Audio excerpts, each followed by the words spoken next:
Selamat berjumpa kembali di mata kuliah metode analisa bisnis. Pada video kali ini, di materi ke-6 kita akan membahas topik investigate situation, khususnya terkait dengan quantitative investigation. Ya, setelah sebelumnya di materi sebelumnya kita membahas tentang qualitative investigation. Oke, di dalam quantitative investigation ini ya ada 4 teknik yang kita coba bahas ya terkait dengan pendidikan secara kuantitatif.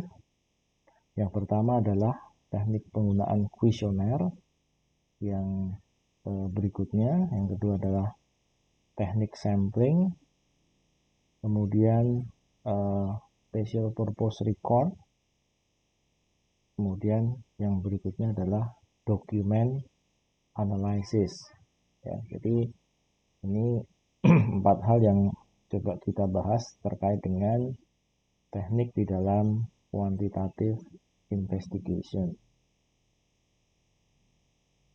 Yang pertama terkait dengan kuesioner, ya, teknik kuesioner atau sering juga disebut survei. Ya, kuesioner used to elicit requirement, gather information, or to validate with a wider group of people. Ya, jadi dengan survei atau kuesioner ini kita bisa memperoleh ya informasi yang cakupannya luas ya.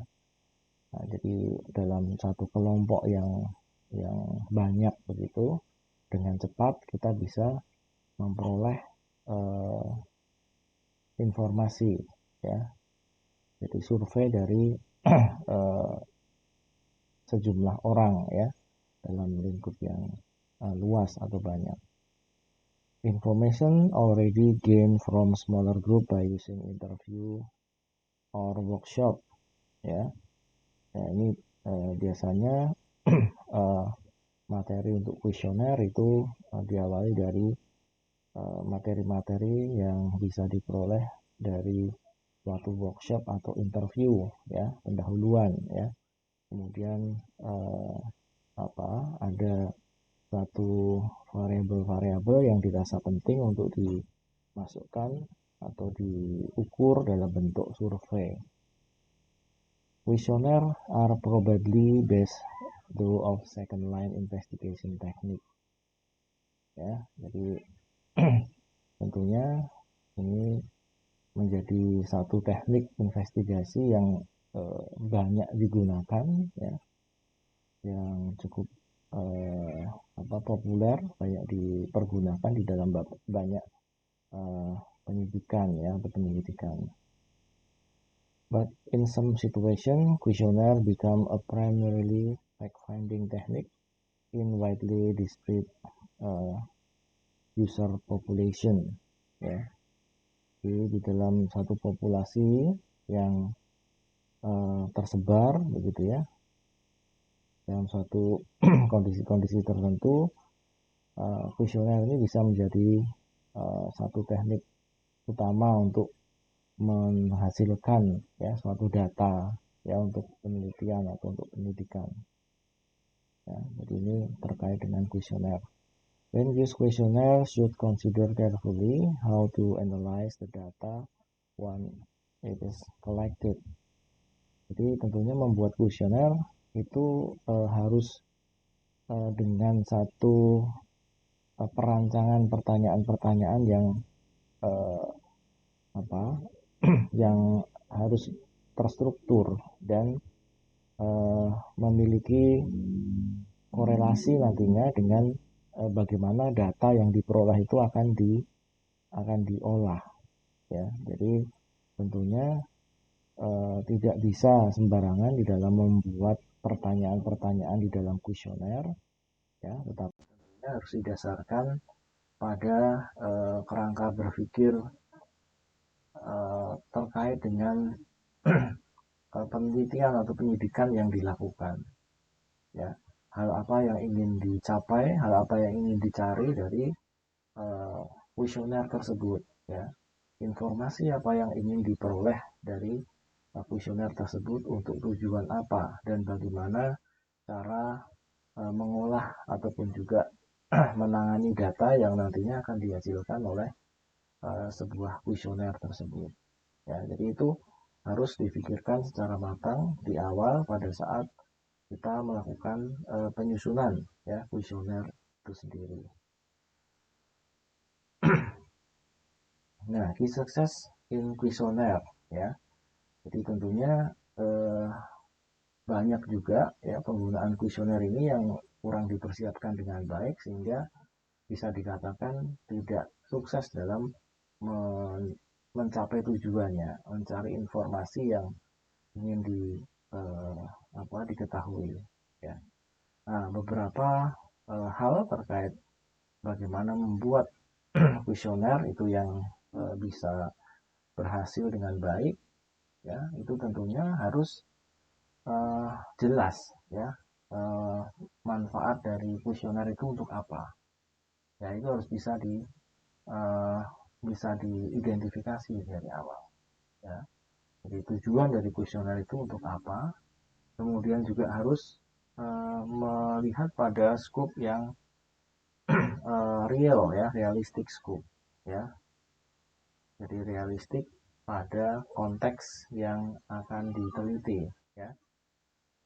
Designing the questionnaire in a way that makes it purpose clear and easy completion. Jadi membuat suatu serangkaian pertanyaan-pertanyaan di dalam kuesioner itu yang jelas, ya, pertanyaan yang tidak ambigu, mudah difahami, dan mudah untuk uh, diselesaikan, ya, atau mudah untuk dijawab, atau bukan dijawab, ya, artinya mudah untuk diselesaikan oleh responden, ya. Jadi tidak menyulitkan, ya, bagi responden, ya. Jadi dengan mudah seorang responden membaca pertanyaan itu jelas dan bisa menjawab dengan baik, ya, sesuai dengan yang dia ingin jawab di dalam kuesioner tersebut. Kemudian involvement and engagement of respondent, minimize low response rate. Ya, jadi ya memang perlu mengetahui target respondennya siapa, ya, yang akan diberi pertanyaan kuesioner ini, ya. Sebisa mungkin tentunya responden ini adalah pihak-pihak yang involved terkait dengan penelitian atau penyelidikan tersebut, ya. Mereka merasa berkepentingan dan perlu, ya, ada keterkaitan atau engagement, ya, di dalam hal tersebut, ya, sehingga responden ini uh, dengan sukarela, ya, atau dengan tulus mau menjawab, ya, uh, atau mengisi kuesioner itu dengan baik dan benar, ya, sesuai apa yang mereka rasakan atau mereka maksudkan. Jadi ini menjadi penting, ya, involvement dan engagement daripada responden ini, supaya partisipasi daripada responden ini benar-benar uh, benar-benar baik, benar-benar real, ya, dan apa adanya, ya. Jadi tentunya banyak kita jumpai responden juga mengisi kuesioner ini asal-asalan, begitu, ya, jadi asal selesai, ya. Tetapi esensi dari jawaban-jawaban kuesioner itu tidak uh, tidak benar atau tidak seperti yang sebenarnya, ya. Jadi kadang-kadang ini yang menjadi kelemahan daripada model kuesioner ini. Jadi bagaimana responden ini merasa ada engagement atau involvement, itu menjadi hal yang penting supaya respon dari responden ini bisa optimal, ya, untuk mensukseskan kuesioner yang disebarkan, gitu.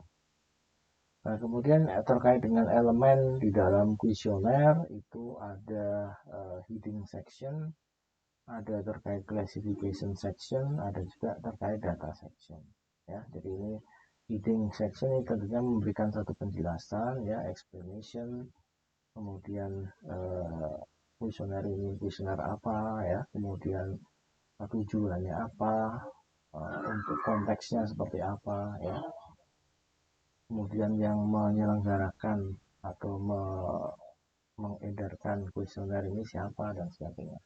Kemudian juga insentif terkait dengan partisipasi di dalam pengisian kuesioner misalnya. Ya, tentunya ini menarik responden untuk bisa involve di dalam pengisian kuesioner itu sendiri. Kemudian juga return, ya, bagaimana terkait dengan teknis, ya, pengisian, ya, kemudian kapan waktu untuk penyelesaian, ya, batas akhirnya untuk kuesioner itu misalnya seperti itu, ya. Kemudian classification ini terkait kategori, mungkin ada beberapa kategori pertanyaan-pertanyaan yang sesuai dengan konteks yang ingin ditanyakan di dalam kuesioner, ya. Kemudian terkait data section ini yang terkait dengan pertanyaan-pertanyaan. Kemudian juga mungkin juga terkait dengan beberapa possible answer yang disediakan, ataupun juga memberikan komen, ya. Jadi komen secara spesifik, ya, dari responden. Nah, ini juga penting di dalam suatu kuesioner untuk memberikan satu inputan atau feedback. Kemudian di dalam penggunaannya kuesioner, ya, one real problem with questionnaire is the low response rate, ya. Jadi ini permasalahan klasiknya di dalam kuesioner adalah low response rate, apalagi terkait dengan responden yang tidak ada engagement atau involvement dengan proses penelitian atau penyidikan yang dilakukan, ya, dengan orang yang menyebarkan kuesioner ini, ya, sehingga mereka responnya tidak baik, ya, atau antusiasmenya kurang, mereka tidak merespon dengan baik pengisian kuesioner tersebut. Ini menjadi permasalahan yang umum di dalam penggunaan kuesioner ini, ya. The researcher can offer some sort of incentive for the return of the questionnaire. Jadi kita sering melihat, ya, adanya insentif, ya, misalnya pengisian kuesioner, ya, nanti yang mengisi akan diundi mendapat beberapa hadiah misalnya seperti itu. Nah, ini tentunya menjadi satu insentif yang menjadi daya tarik dari sebuah kuesioner untuk kemudian para responden ini bisa mengisi, ya, ataupun juga berpartisipasi di dalam pengisian kuesioner tersebut. To response rate, ya, small sample has been taken, ya. Ini kalau respon rate-nya rendah, tentunya sampel yang diperoleh juga akan kurang, ya, akan kecil, ya. Kemudian juga di dalam kuesioner biasanya ada jaminan untuk anonymity, ya. Ini ada yang model seperti itu untuk responden ini dirahasiakan identitasnya, ya. Nah, ini juga menjadi penting bagi sebagian orang yang ingin privasinya, ya. Ini juga tergantung dari model dan macam kuesionernya, ya. Jadi ada yang memang sebaiknya di anonymity, atau ada yang justru harus ada identitasnya misalnya seperti itu. Ini tergantung dari konteks topik kuesionernya. Appropriate word and phrase in question, ya. Jadi ini juga pemilihan penggunaan frase dan kata di dalam pertanyaan-pertanyaan kuesioner itu harus jelas dan tidak ambigu. Give some open question or comment, ya. Nah, penting untuk memberikan open question ataupun juga komentar dari responden. Jadi untuk mengantisipasi berbagai hal yang sebenarnya tidak atau belum, ya, atau terlewatkan dari beberapa pertanyaan yang ada atau pilihan jawaban yang ada, sehingga responden bisa memberikan masukan-masukan kepada peneliti atau penyidik di sini. Kemudian juga mekanisme secara teknisnya, kuesioner itu bisa menggunakan paper atau paperless dengan online survey, ya. Sekarang ini banyak sekali aplikasi-aplikasi Survey Monkey ya, Google Form yang bisa juga dimanfaatkan untuk keperluan pembuatan kuesioner ya. Jadinya semakin mudah ya dalam distribusi ya, tinggal memberikan linknya. Jadi kalau dulu masih menggunakan paper, harus fotokopi, harus mencetak dan sebagainya ya, dengan online survei kita tinggal memberikan link daripada survei tersebut dan secara otomatis data akan terrecord. Nah, ini satu kemudahan ya dari model survei online tersebut. Oke, kemudian di video selanjutnya kita akan membahas terkait dengan sampling.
Ini apa ya?